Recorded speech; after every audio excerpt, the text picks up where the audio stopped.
Hello, welcome back to another After Effects video. So let's focus now on a couple more types of light. Alright, so we're going to get our light, and we're going to choose this parallel light this time, intensity 100. Interesting, because it's this angle between the light and the point of interest that is actually what is going to define the brightness of the light. So for instance, you can see this angle here.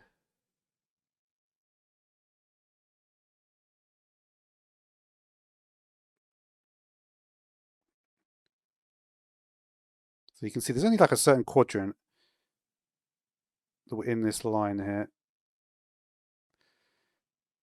Let's try like here. Let's just try and get the line straight.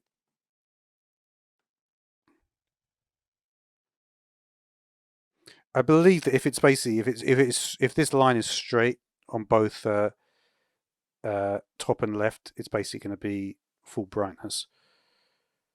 You can see this distance stuff isn't making much difference. The distance in the Z, right? It's kind of like parallel light is kind of like an ambient light. You can imagine doing something like this, right? You could do a fade to black. That could be one application of it. Remove the feather a little bit.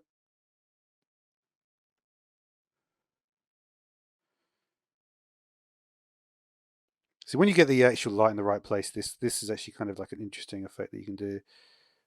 I would probably want to make the intensity a lot more, just to maybe like to see what will change if we change things with the ambient lighting here.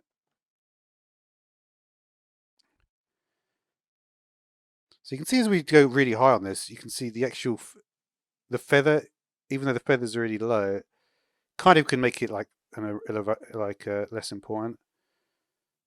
If we do the feather higher here, it means we don't need to go to the intensity here.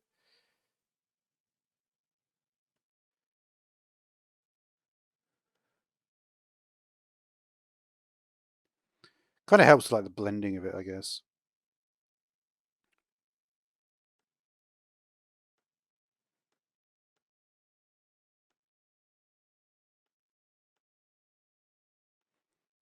So yeah, so you can see essentially what we've done here. I've put the intensity higher and much higher for the spotlight. So if we have no ambient light, we're just going to get that.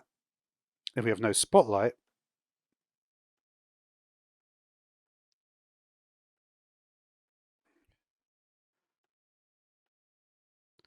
so you can see like in general, like